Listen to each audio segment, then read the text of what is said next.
Welcome, everybody, to another episode of the Owatonna Wrestling Weekly Podcast. I'm here with Coach Gabe Hovden, middle school assistant coach, as well as Men USA. We say Men USA because it's folk style, freestyle, and Greco. This guy's in charge of all of that for Owatonna Wrestling. And then also, traveling with our team to a lot of nationals type of stuff. And during the summer. During the summer, and captain's practice guy. Captain's practice. Yep, nope. So, and I'm Coach Derek Johnson.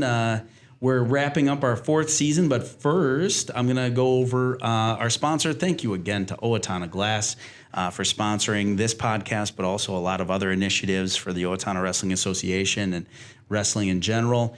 Ben Wilson and his team over there specialize in glass door fronts, steel doors, glass repair, windows, mirrors. I mean, just rattle off literally anything, including plexiglass, for your glass needs. And they took the already prestigious name and reputation of Owatonna Glass, and they're just taking it the next step. Yep. So thank you to Ben Wilson and his team over at Owatonna Glass. Well, we had tournament time. Tournament time. You had a good weekend this weekend. We did. So, and this is with a few caveats. This is with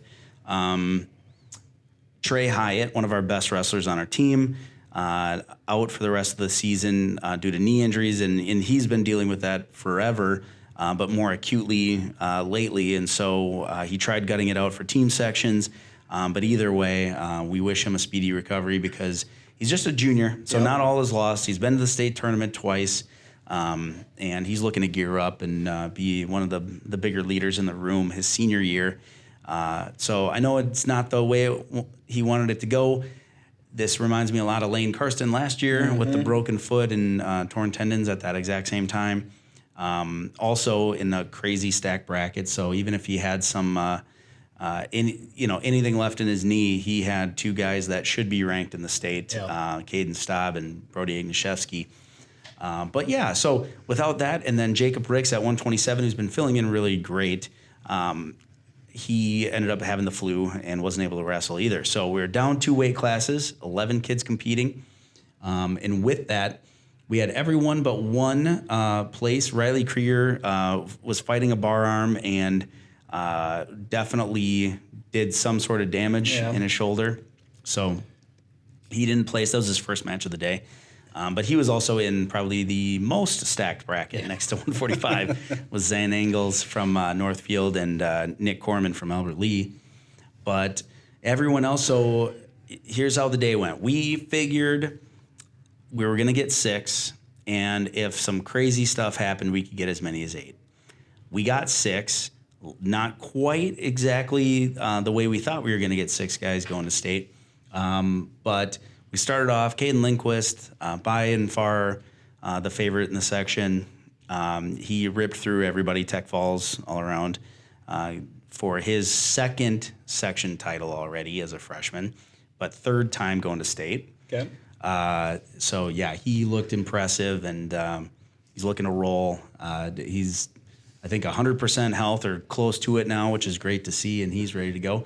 And then our other champion was our heavyweight, Blake Fitcher, who bumped up from 215 to heavy for a specific reason, and that's, he saw some guys he did really well against last year do that same thing for other towns, and they did well at state, so thought, why not me? And sure enough, he had the number 8 kid in the state, Caleb Loomis from Mayo, in the section finals, who is only a sophomore. That guy is a big unit. Yeah, he's a beast.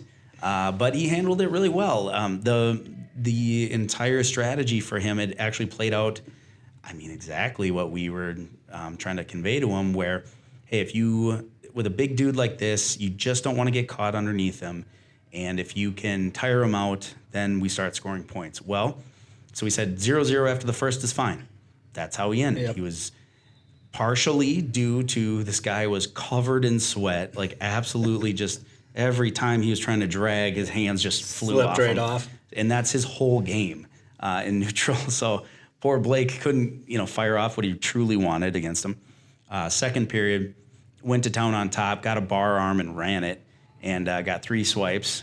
So right there, he's up 3-0. And then we go neutral for the third. And hey, we're going to dance, we're going to stay active, all that, until he's got to take a desperation shot. Took a desperation shot. Blake sensed the whole thing. Yep. Easy go behind and secures a... you can normally sense that when somebody's getting desperate and they're just all of a sudden they don't set it up as good as what they probably should have. Right. And they just take it to see if they can get it. And I don't think Loomis is used to shooting like that. Yeah. So the fact he had to shoot. But yeah, Blake wrestled extremely smart. And that's just what he needs to do. I mean, most of the state for his bracket are heavyweights like that. Versus there's one or two that have his same build and wrestling style. But he looked great. His second section title, third trip to state for Captain Blake Fitcher. Our second placer, so other guys, we sent 6 total. 114, Jacob Wilson, put it together. He's looking more and more polished every match. He was the second seed to, I forget which twin from Albert Lee, if it's Dylan or Devin, and had a barn burner in the semis, actually, to Blake Steffes from Mayo, where he was down, and with 10 seconds, the engagement started at about 20 seconds left. Steffes took a shot. Jacob got caught kind of halfway trying to ankle roll, get under that to scramble. Yeah. So all of a sudden, they're sitting there, and time's going, and I'm like, oh, Steffes just wants to sit on this, like... It's got to be stalemate or something. Yeah. I'm freaking out. I'm not in his corner. I'm like behind a barrier, scaring the crap out of all of Grand Meadow. Like all those wrestlers are like, gee, I'm like in their ears. And then finally does kind of like a heel throw where he kind of sat through, heel throwed, ended up on top with 6 seconds left to secure the win in the semis. So that was huge. And then wrestled really well in the finals, 2-1 loss, but... You know, he was right there. Yeah, 2-1. I mean, that matches can go either way. Yeah. I mean, and both of them qualified, so who knows? He might get his rematch on him. Exactly, and this is the twin that last year in the semis, Kaden Lindquist actually kind of struggled with. Like he wrestled Kaden pretty tough. So that was a close match. I think it was only a 1-point match going in the third with Kaden. So yeah, this kid's the real deal. And then so he punched his first ticket to state ever as a sophomore, and then. Our 8th grader, little Gabe Robb, 121, had a gigantic 4-person bracket at individual sections, and it was loaded. He knew he had to win his semis because the other gross twin from Albert Lee is ranked like 4th or 5th at 121, and so kind of had a scrambly roll around match with his Century kid in the semis, which gave us a heart attack, of course, but. With his freestyle Greco, like as soon as he starts rolling, so that he even did this we went over this again last week in practice where someone's going backdoor and he's really good at trapping the arm and then rolling to that side, rolling him through. Nearly had it on Gross against Albert Lee, but hit that on the Century kid, I think twice. Got the pin, which right there we knew you're going to state. So that was awesome. And then wrestled Gross tough. It was only a 6-0 match until... They kind of gave some questionable near fall to Gross, who was hooking up a spladle, didn't all the way roll through it, but they're like, just the position was just so weird where it's like, yeah, he's almost stacked, okay, but he wasn't actually like tipped to where you could call it near fall. Start counting. But his neck was tucked under, so they're counting near fall based on his neck being to the mat. Exposing his neck then. Yeah, and it's like, I don't think that's right, but... ended with like a 10-1 match, so not bad at all. But as an 8th grader. As an 8th grader. Yep. Yeah, going to state. And then Lane Karsten, as the 2 seed, took second at 133. Ryan Collins from Albert Lee just kind of came out and was ready. I mean, Lane took him down really quickly at the beginning of the first, but Collins is a very, very sharp, smart wrestler, and they're kind of... even in how they wrestle, like their styles and everything like that. And kind of the difference was just a couple of flurries, honestly. So Lane going back to state for his 3rd time. Senior year. All of our senior captains technically made it. So Isabel on her side and then the 3 boys. Because here's the other one, RJ Reinardy.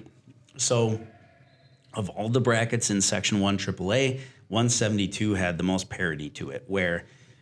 all the top 4 had like beaten each other, and it just was kind of like, hey, let's just let it kind of argued over the seating for like a hot second, but then it was just let's let him work it out. Yeah.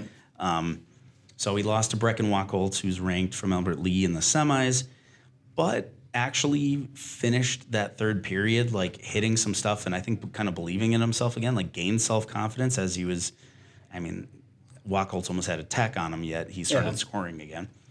And then had a wild one with Sanoa from Faribault, but in an RJ wild way where it's like, all right, I'm going to do a standing trip with a front headlock that turns into an assassin and get back points, but then he's going to roll me through the assassin, but then I'm going to do a different roll where I just like sit straight up like the Undertaker. Now he's on his back, and it's like almost, you know, kind of little kiddish of like boom, boom, boom. He secured the fall in that one with time running out. I mean, he was in the lead.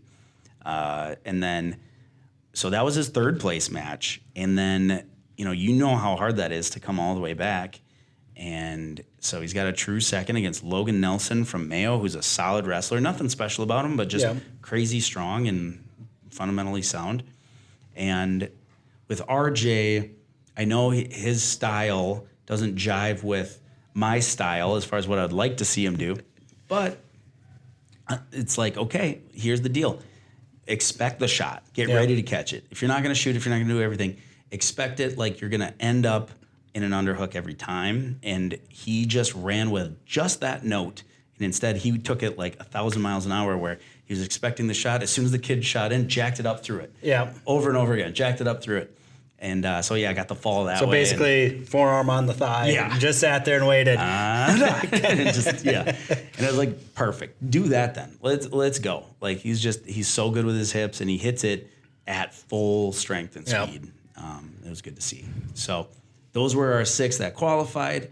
And then others that had a good day. So, like, Colton Glende took 4th.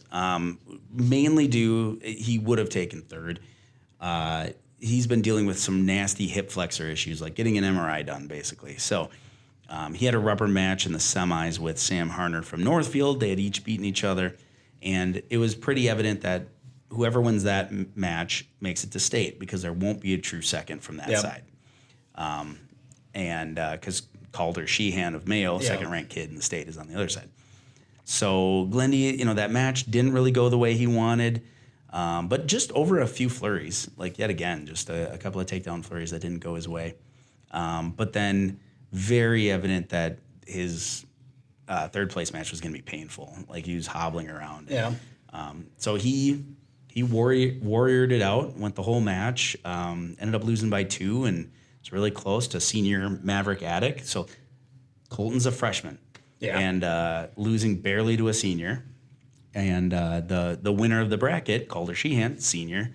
So he had a good tournament and not the best one for his own expectations. He's a hard worker, big goals, everything like that. So, well, that's what you need. I mean, you have to have big goals because if you don't have big goals, you're going to accomplish every goal every time you have a goal. Right. Well, then it's not really a big enough goal. Right. So you got to go. I mean, you got to plan big.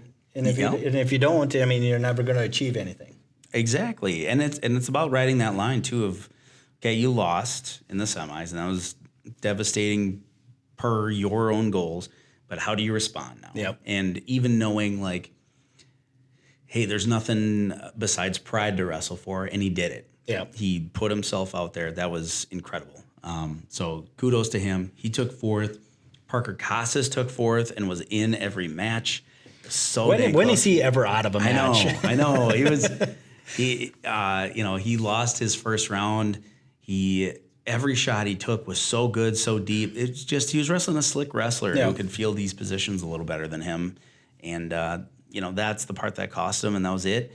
What was kind of funny was his second match of the day, his first one on the consolation side, is Adam Binger of Rochester Mayo, senior. Let me see if this sounds familiar. He's a senior. He's crazy strong. They always throw him out there against tough matches to save team points.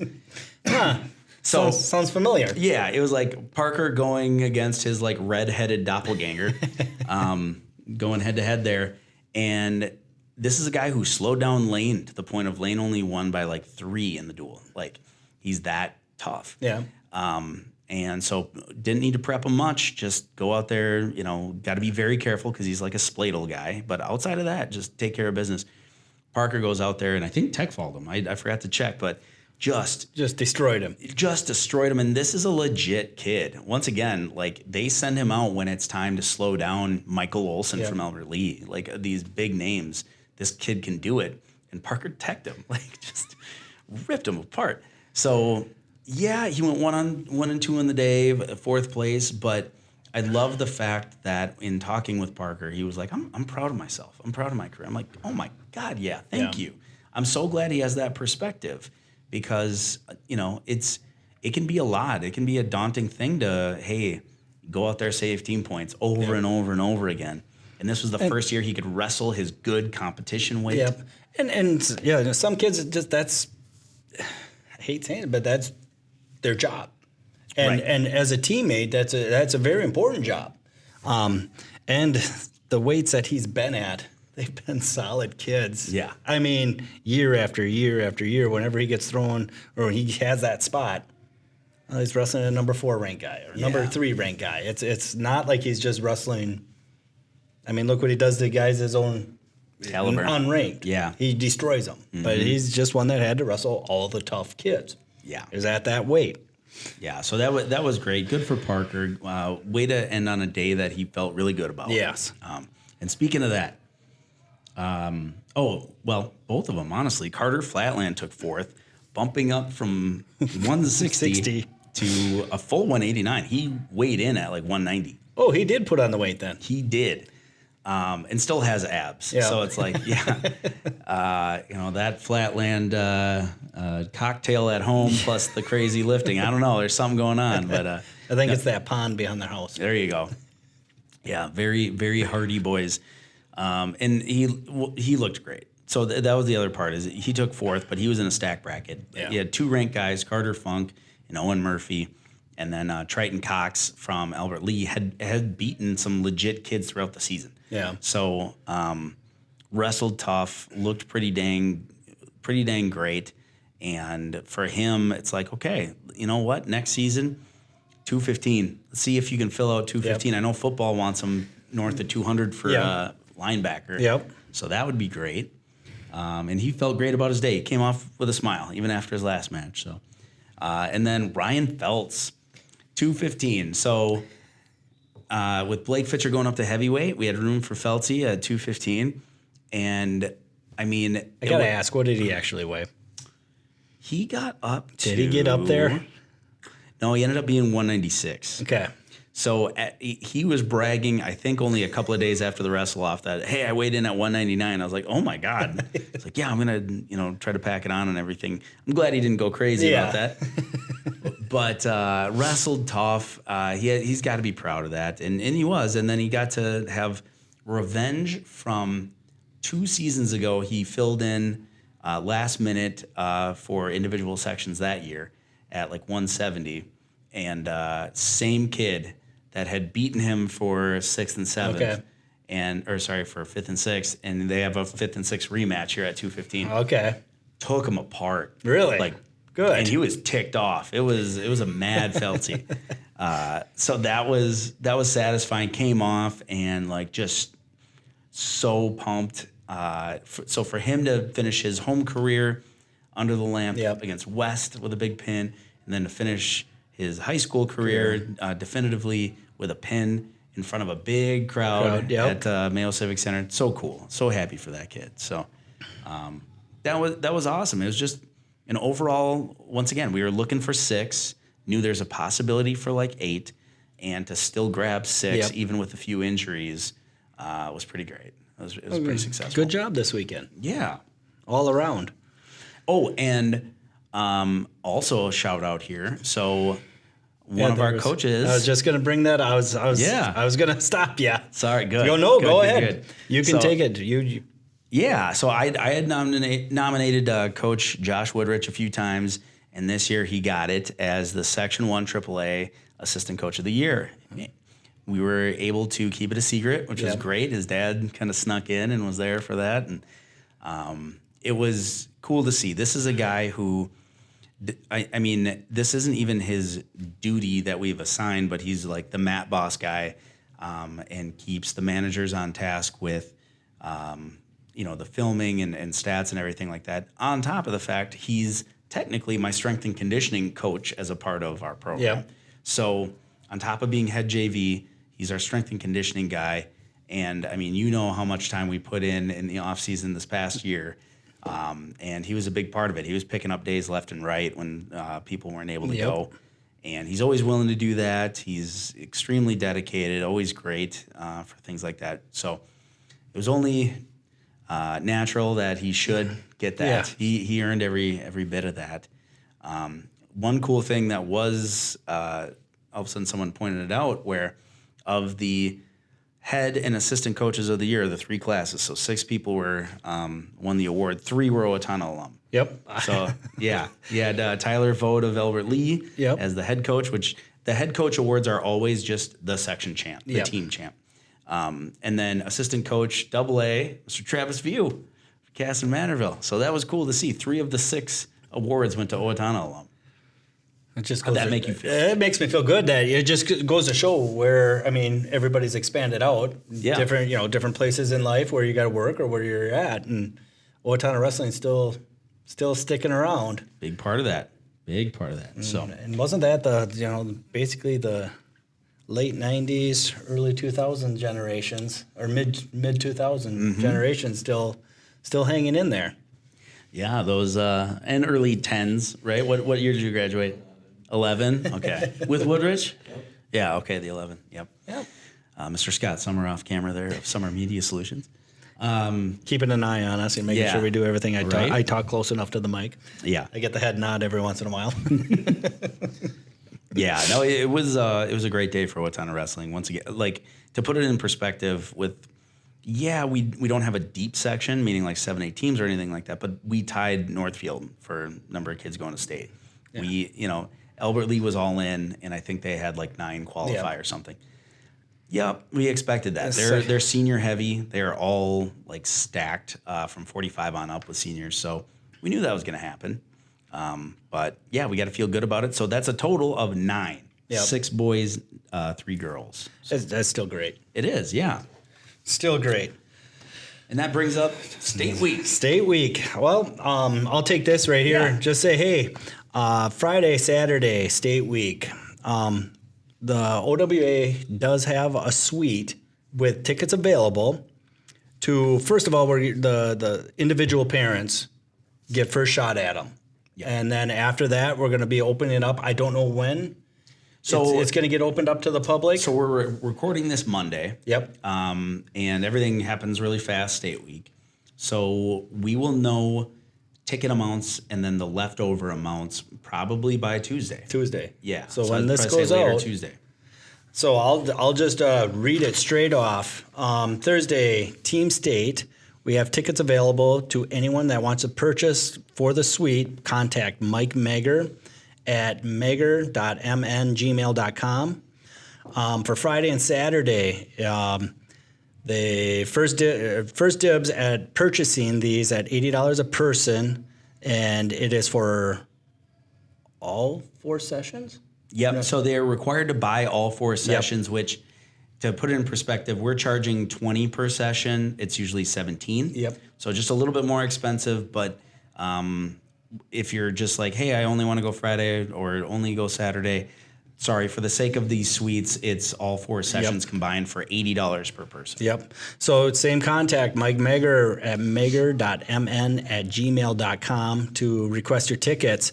It's a great spot. I mean, because when you're up there watching and an Owatonna kid's out there, you get down close, but then you don't have to just sit in that one spot. You can come back up to a home base and sit up there with everybody else. And then once, so-and-so is over on mat 3, you can buzz down to closer to mat 3. Yep. And then you don't have to sit in the crowd.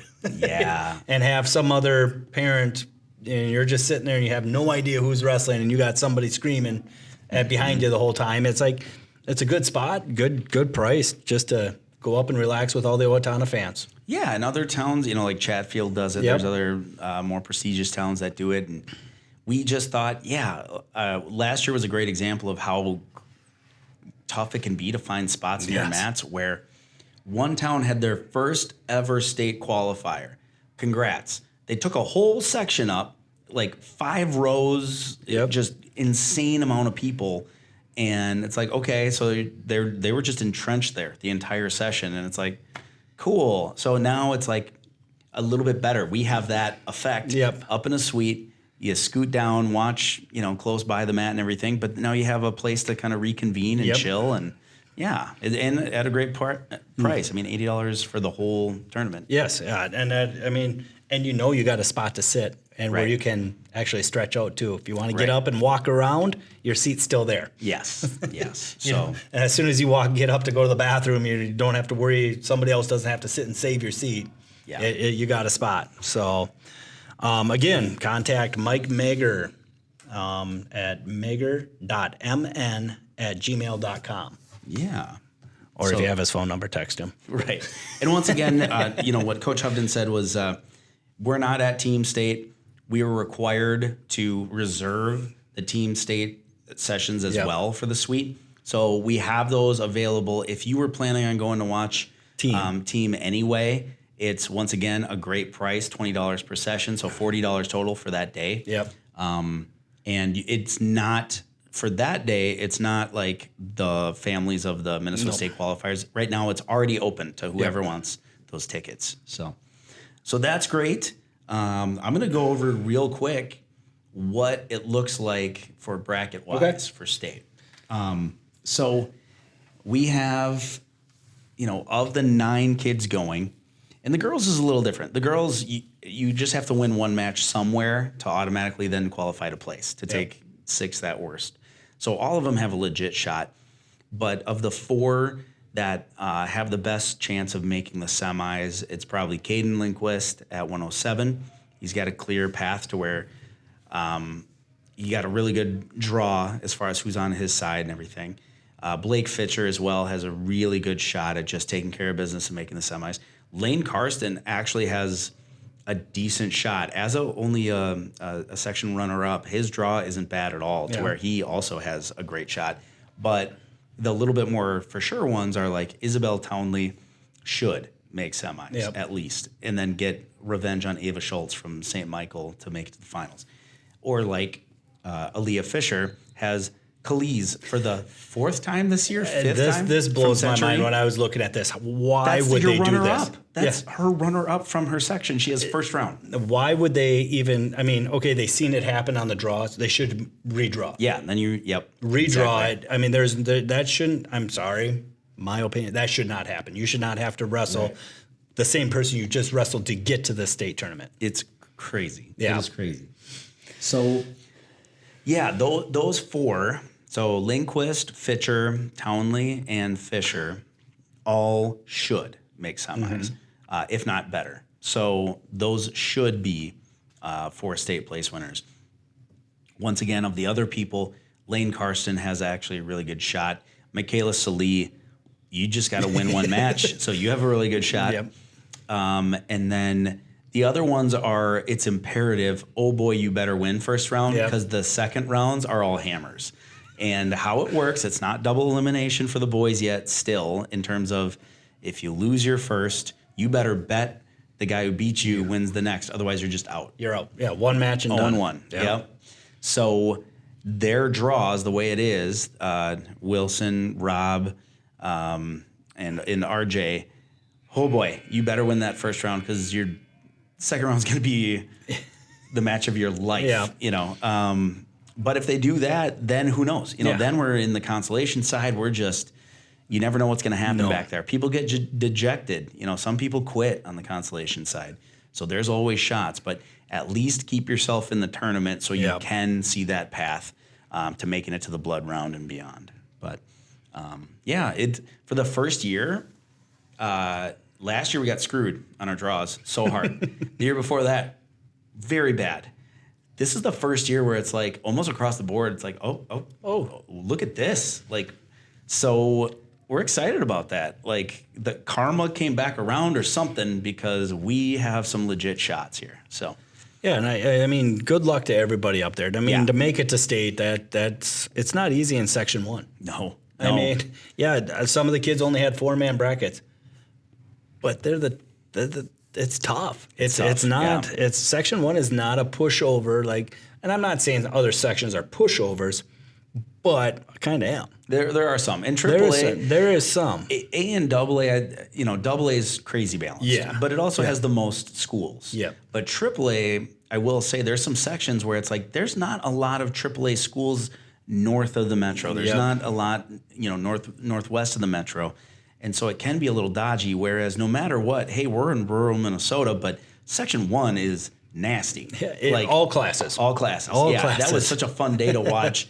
I mean, a Chatfield, like number 2 in state, went down in the semis. Like there was crazy stuff happening. I mean, there was some wild matches that I didn't even know who was. I was trying to pick out, okay, which match is this whole stadium or these 2 sections going nuts over, and I'm like, okay, where's the scramble? What's the scores? I was looking around, and some of the matches and the fans were going nuts. So I knew somebody upset somebody. Yeah. And which is cool to see. It was pretty awesome. Yeah, all the Kenyon versus Chatfield matches, and there was a lot between semis and finals that were electric. Yeah, so that was cool. But yeah, it's like I said, it's the first year I can think of where it's like, okay, these draws are not bad. Yeah, like we have a legit shot, but we got to show up. Yep, I think they will. And hopefully next week we'll have some state place winners and maybe a state champion or 2. Be sitting right here in the middle of us, that we can ask them, to get some place winners or get some champions out of this little bunch going through. Yeah, last year was just Aaliyah Fitcher taking home hardware. The year before that was just her and Gabe Robb. Yep. And but yeah, the year before that there was 3: Gabe Robb, Landon Johnson, and Ryan Grunwald. No, 4 because Townley. Oh, Townley. Yeah. Yeah, Townley took 3rd and Ryan Grunwald won it. So it would be great. It would be great to have like 4 or 5 show up. Have a really long podcast that day. That would be great. So that sounds good. I'm gonna stall talk a second about freestyle Greco. Yes, I was gonna say I just put out again freestyle Greco practice sign up is out on Facebook. It's all ready to go. All you got to do is register. Get registered. It's mat time. What's our crazy steep price for Owatonna wrestlers? Oh my God! Yeah. I mean, it's basically. Freestyle. I say this a lot. I feel bad because I'm the only club that we don't fundraise. We don't have anything that generates money to come back in to help pay for what we do. Mm-hmm. So that's why this year we did say $25, but it's 8 weeks of practice. You want to go to a tournament, I make sure you get to that tournament. Yeah. It also, if you make Fargo or you make a Minnesota Storm team, that's where the club, this $25, helps kick back to just help supplement some of your funding to help you get there. Yep. It's not on you parents when your kid wants to travel. The card that you have to get a USA card. It's $60, but you go to 3 tournaments, we give you your $60 back. Right. So, it's basically you're wrestling for free. Yeah. Practice. There is a bunch of out-of-towners right now, which we need practice partners. So we have kids from other towns in the surrounding areas. I've gotten phone calls from, and I said, okay, but we do have a couple of Faribault kids coming over. God dang it. But I'll be honest, they're the same size as some of our kids that we don't have practice partners for as of right now. Yeah. So I've talked to some Zumbrota coaches that and some parents from Zumbrota. If they sign up and they show up, they will. But as of right now, I believe that's the best for our kids to get practice and mat time. Yeah. They're not with the same person they've been with throughout high school, wrestling the same thing. Like if me and you wrestled for 5 months, I know exactly what you're going to do. Right. We're just going to sit here and, Coach Johnson did this move to me. He's going to get it, but guess what? Yeah. Here comes mine. So, different partners. And freestyle is technique. Yeah. We do some live wrestling. We don't condition. Yes, we do wrestling. Yeah. But you want to condition and strength training, that's what we have that for after practice. Right. So, but freestyle starting. We do have the USA folk style coming up, we have our tournament on the 9th for our U14s. And for our little ones that have already qualified, this is a regional that you have to qualify to get to state. U14s just have to go and qualify. They didn't need to score points throughout the season. Sure. Because they're in junior high and a high school room, so they can't go to open tournaments. So we got that on the 9th. And then the following weekend, U6 to cadets. Mm-hmm. Cadets don't need to qualify at all. So basically your freshmen, sophomores, late 8th graders are cadets. They just have to sign up for the state folk style tournament. Sure. And with USA, you wrestle kids your own age and weight. You're not wrestling a senior if you're a freshman. Right. You're wrestling somebody your age, 15 or 16 years old. Yep. So that's one thing about freestyle and folk style. USA wrestling is you wrestle your age and weight. Nice. And that's it. Unless you want to bump up to juniors in freestyle, you can bump up. But by the time that you're bumping up, that's just for practice and see or wrestle a buddy or something like that. Other than that, you wrestle your own age. Right. So we got that, and every weekend there is a tournament that we go to. I think there's one tournament. Oh no, we do go to Hutchinson. Never mind. We do go to everyone that's on the roster. We don't go far north. And this year, folk style states in Rochester, freestyle state and Greco is in Rochester, and then Northern Plains is actually gotten really big for juniors and cadets. It never used to be because they all would just qualify and, okay, I'm going to Fargo. I don't need to wrestle this many at their state, they would qualify. Yes, at their state, they would qualify. So the Northern Plains is like North Dakota, South Dakota, Iowa, Minnesota, Wisconsin, Illinois, and that is actually getting, last year when we went to it, there was more cadets and juniors there than little kids. Oh, okay. So it's getting to be a pretty powerhouse. The kids still are using that also to qualify to get out to Fargo. Kind of second chance. They get a second chance, and then it's a pretty big deal. It's one step below Fargo. Where are they doing that? Yeah, at Rochester this year. Oh, so nice. We don't have too far to drive. Yeah, nice. And like Owatonna kids, it's right in our backyard. Yeah. There's no reason we shouldn't be trying to. Now, when you say Rochester, do you mean the Civic Center? Yeah.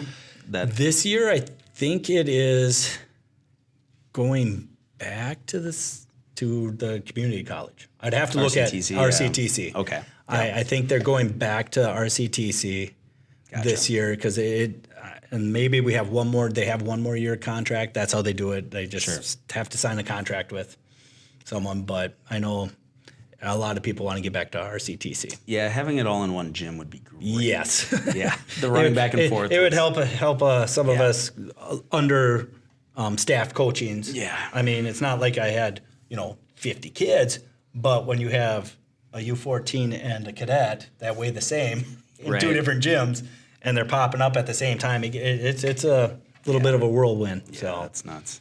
Well, that's great. Yeah, and so once again, go to OwatonnaWrestling.com, click on the registration for Min USA Freestyle and Greco as well. Yep. But you the $25, and then the price of the card is what now? $60 from Min USA, but that gets refunded. That $60, you make it to 3 tournaments, you get a refund for the price of that card. Yeah, and the card is required. So we're not just saying, it's some cool baseball card or trinket. No. It pays for the insurance, the actual injury insurance for every wrestler in the room, and every single one has to have that card in order to practice too. Yep. So. And that's the new rule with MN USA. Yeah. Everybody has to have it. I mean, us coaches have to go through hours of certification just so we can get that card. Yeah. And I mean, I still purchase my own, and it is what it is. Yeah. Yeah. So that's exciting stuff coming around the bend, and kind of all ages. Yeah. And speaking of all ages, I totally forgot. We just had the last all trophy tournament for the Friday Night Rumble. And we had Medford in town, and I think total was pushing 80 wrestlers between us and them, which was a huge night. Tons of smiles. I didn't see too much crying. No, I didn't see too much there. It was. I love that. I think Medford gets the assignment. They like the fact that it's just, hey, we're just trying to slap together good matches, and work out maybe some of the stage fright and some kids that, maybe a little hesitant to go to a full-blown crazy tournament or something like that. It's just a great community event. Yeah. And And I'll be there's a couple Medford kids that have wrestled in the freestyle program, and when I was sitting there and they came running right up to me from another town, oh, Coach Huffman, how you doing? It's great to see. I mean, it's fun. Yeah. So it's an adorable, very fun day. So thank you to all the work, Zach Spindler, Brendan Barishka, Josh Sorensen, Mike Meger, Derek Scala, Nick Ewell. I mean, there's Malepsy, all these guys. And thank you to, I'm sure Ryan Fitcher was helping on the trophies. Every kid got a trophy no matter what, as well as a piece of candy. Yep. I don't know what they liked more. But it was so heartwarming, and I think everyone just understood what these are about, and they know what kind of investment it is. Yeah, it's just to get them all together, and like you said, the stage fright, get rid of that. Yeah. And just go out there and wrestle. Yeah, it was so fun. So, with that, like you said, hopefully we have some hardware, some kids wearing some hardware on next week's podcast. Wish everyone good luck, and if you're interested in going up and viewing, I'm sure all the communication is going to be on the OWA Facebook page as far as hey, we still have tickets available for the suite, things like that. And it is out there right now. Yeah, for the team stuff. Individual stuff I think is out there too. So just waiting on to know exactly how many individual tickets we have left. But thanks again to the OWA, but also to Owatonna Glass, who supports the OWA.